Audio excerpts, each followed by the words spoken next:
IDU yalaani uamuzi wa Mahakama Kuu Tanzania kuhusu Tundu Lissu, yataka achiwe huru mara moja bila masharti yoyote. Hakikisha umebonyeza maneno subscribe pamoja na alama ya kengele.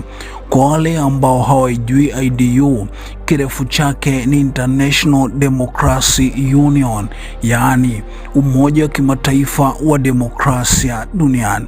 Sasa taarifa ni kwamba IDU umesema unahofia uamuzi wa Mahakama Kuu ya Dar es Salaam wa kumwezesha ama kumtaka kuendelea na kesi ya uhaini inayomkabili mwenyekiti wa Chama cha Demokrasia na Maendeleo Chadema Tundu Antipas Lissu.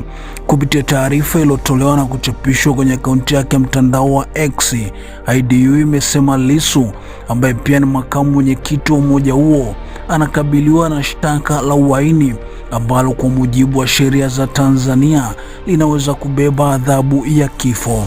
IDU imedai kuwa Lissu amekuwa kizuizini kwa takribani miezi 16 kutokana na kutoa hotuba au maneno tu, na kwamba mchakato huo wa kisheria unaendelea kwa sababu za kisiasa zinazolenga kuwanyamazisha upinzani nchini Tanzania. Katika taarifa hiyo, IDU imetoa wito wa kuachiliwa kwa Lissu mara moja na bila masharti, huku ikizitaka serikali zote za kidemokrasia duniani kuunga mkono wito huo. Taarifa hiyo imekuja baada ya Mahakama Kuu Dar es Salaam kutoa uamuzi unaohusiana na hatua inayofuata katika kesi ya uhaini inayomkabili Lissu, baada ya kiongozi huyo wa Chadema kukutwa na kesi ya kujibu.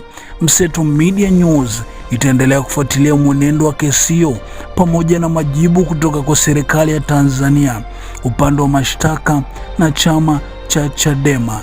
Endelea kutufuatilia kwa taarifa zaidi. Hakikisha umesubscribe, comment, like na kushare. Mseto Media, we connect everywhere.